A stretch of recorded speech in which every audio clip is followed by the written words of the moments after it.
2024 की लड़ाई से पहले सबसे बड़ा धर्म युद्ध शुरू हो गया है सनातन पर हमला करने का। विपक्ष एक के बाद एक सनातन पर सीरियल अटैक कर रहा है, तो बीजेपी अब पलटवार करते हुए एक के बाद एक जवाब दे रही है। रिपोर्ट देखिए।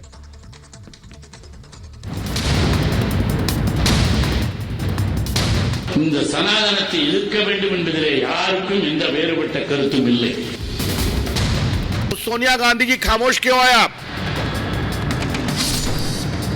तो सनातन के विरोध में बात करेगा, उस हर बोलने वाली शब्द बोलने वाली जबान को खींच करके बाहर निकाल देंगे।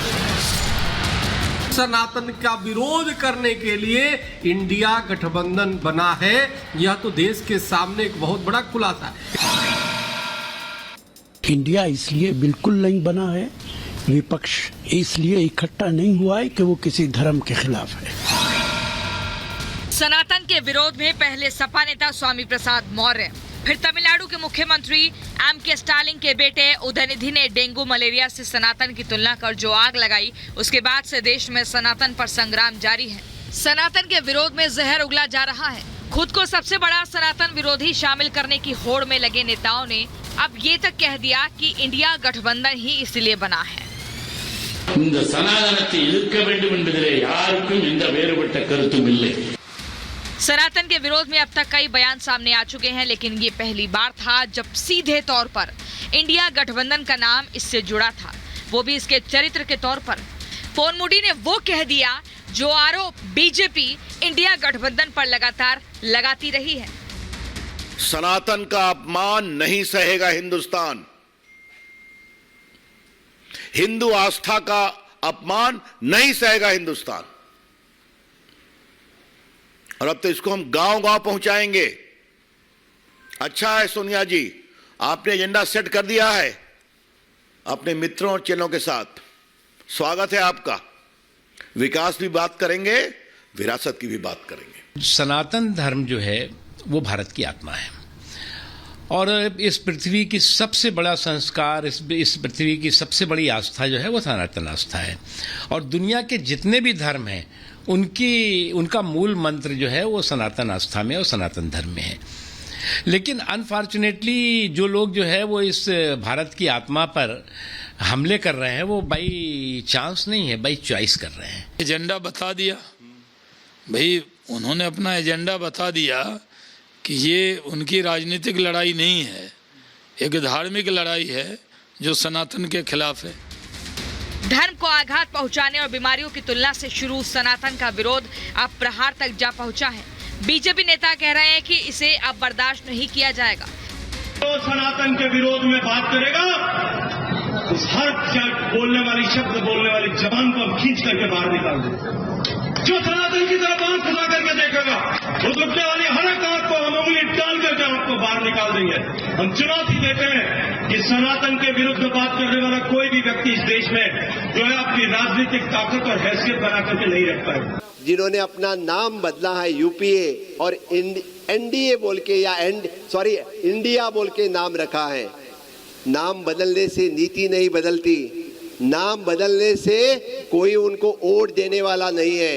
यहाँ बैठे हर एक ने आज शपथ लेनी चाहिए, आज संकल्प करना चाहिए। इनको हम पूछेंगे, जो यहाँ कांग्रेस वाला कोई आएगा उनको हमने पूछना पड़ेगा। सनातन का विरोध और उस पर पलटवार सिर्फ बयानबाजी तक सीमित नहीं है। सोशल मीडिया पर भी नेता एक दूसरे पर टिप्पणी कर रहे हैं, आरोप लगा रहे हैं। AIMIM प्रमुख और हैदराबाद सांसद असदुद्दीन ओवैसी ने शेखावत को घेरा है, उनके बयान को हिंसा फैलाने वाला करार दिया है। तो कर्नाटक से बीजेपी नेता सीटी रवि कह रहे हैं महागठबंधन के पास विजन ही नहीं। सनातन विरोध में पहली बार सीधे तौर पर नाम इंडिया का जुड़ा है, तो बीजेपी अध्यक्ष JP नड्डा सोनिया गांधी और राहुल गांधी से जवाब मांग रहे हैं। इधर पोनमुडी के बयान के बाद महागठबंधन के नेताओं को डिफेंस करना भी मुश्किल हो रहा है। मेरी पुख्ता राय है कि तमाम धर्म और तमाम आस्थाओं की इज्जत करनी चाहिए। इंडिया इसलिए बिल्कुल नहीं बना है, विपक्ष इसलिए इकट्ठा नहीं हुआ है कि वो किसी धर्म के खिलाफ है। इंडिया इसलिए हुआ है कि वो देश को बचाए। इससे कोई ताल्लुक नहीं है। यानी ये जो अपोजिशन का जो वजूद कायम हुआ है, अपोजिशन सारा एक जगह जमा हुआ है, वो सियासी एतबार से और मुल्क की भलाई के लिए हुआ है। सनातन पर बढ़ते अटैक से साधु संत भी आक्रोशित हैं। विपक्ष की तुष्टीकरण की सियासत पर हिंदू धर्म गुरुओं ने नाराजगी जता दी है।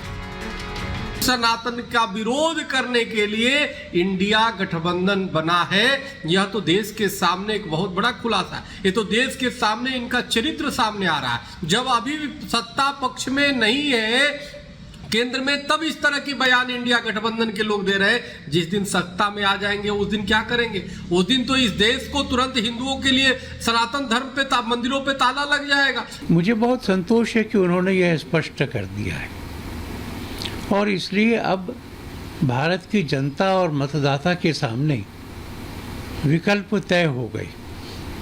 एक विकल्प है कि भारत की सनातन संस्कृति, उसके जीवन मूल्य, भारत का अपना जीवन प्रवाह, इन सब को लेकर चलने वाली शक्तियां।